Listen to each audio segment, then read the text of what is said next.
This is Above the Fold News Network coming to you live from Santa Rosa, California.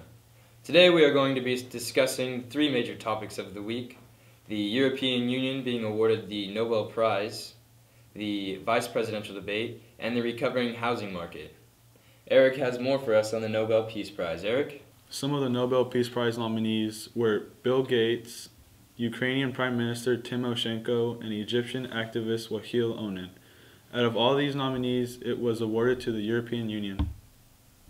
The EU is known for supporting refugee camps in Africa, keeping peace in the Balkans, and for over 6 decades, the EU has kept peace in Europe and has brought in countries such as Spain, Portugal, and Greece, and after the falling of the Berlin Wall, communist East countries. But as of late, the European Union has been having many struggles. Many people are confused as to why the European Union was awarded the Nobel Peace Prize, because of the European economic crisis occurring right now, such as the rise in Greece, the failing euro, and the threat of a collapsing European Union. Martin Callanan, the leader of the Eurosceptic Conservatives and Reformist Party in the European Parliament, says, "The Nobel Committee is a little late for an April Fool's joke. 20 years ago, this prize would have been sycophantic, but maybe more justified. Today, it is just downright out of touch." While Martin Callanan believes that awarding the Nobel Peace Prize to the European Union is a joke, former German Chancellor Helmut Kohl says it is a wise decision and foresighted to award the Nobel Peace Prize to the European Union. This year, I am very pleased with this decision. The Nobel Peace Prize 2012 for the European Union is above all a confirmation for the European peace project. So, there are a lot of differentiated views on the EU being awarded with the Nobel Peace Prize.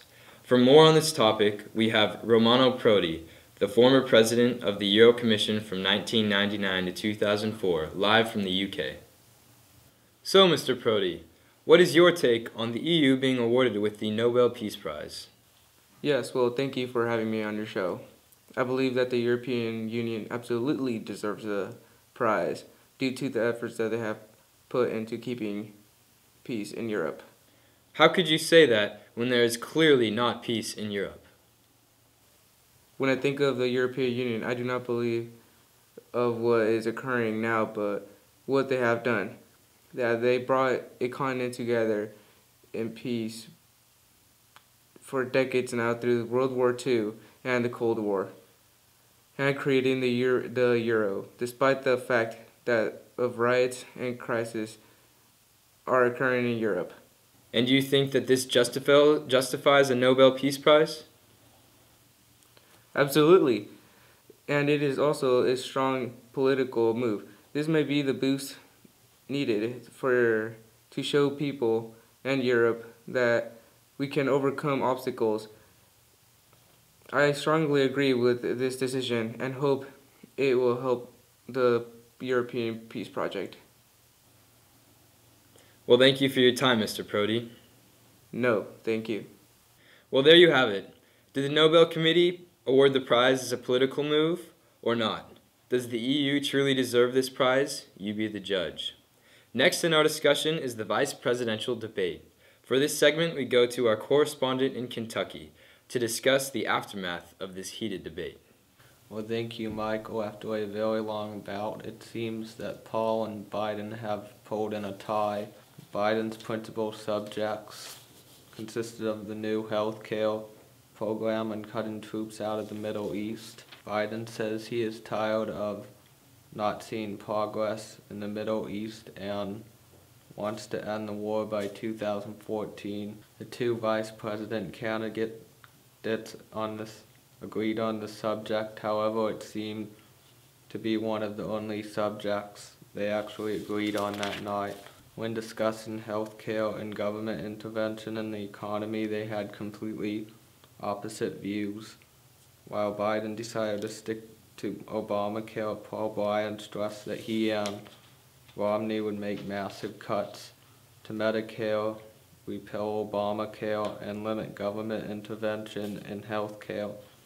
There was clearly a difference between these two candidates and their proposals. As of now, it is not clear as to how the debate affected the candidacy of both parties, but what I can say with confidence is there definitely seemed to be a lot of hostility between both Ryan and Biden, although Biden seemed much more intense, while Ryan kept a relatively level head. However, Biden had an overall better performance than Obama did during last week's debate, which could possibly boost the Obama-Biden ticket in the upcoming election. All right, thank you, Douglas. That was some excellent reporting. Next up, we have Eric. He's out in the field. He's going to be reviewing the housing market. Let's go check in with Eric. For many Americans, the American dream has always been to own a home. Lately, that seems like a far-fetched dream, but it may not be so unrealistic anymore. The housing market is emerging from a funk. Increases 8%, highest in 2 years. Home construction is gaining speed, and the Shiller's Home Price Index has made month-over-month gains. However, it is very hard to predict the future of the housing market simply based on the increases we are seeing now. Today we have a previous homeowner who was forced to sell his home because of the housing market crash. Do you think that the increased housing sales bodes well for the future of the housing market? I think it does, because more people are going to be buying houses, therefore more houses will be sold, therefore the housing market will recover. Would you feel comfortable buying another home in 2013? No, I would not feel comfortable, honestly. Why is that? So it's clear that despite the housing market gains, some citizens still are not ready to purchase another house. Back to you, Michael. Thank you for joining us tonight on Above the Fold News Network. Join us next week when we review the Iranian nuclear program. Good night.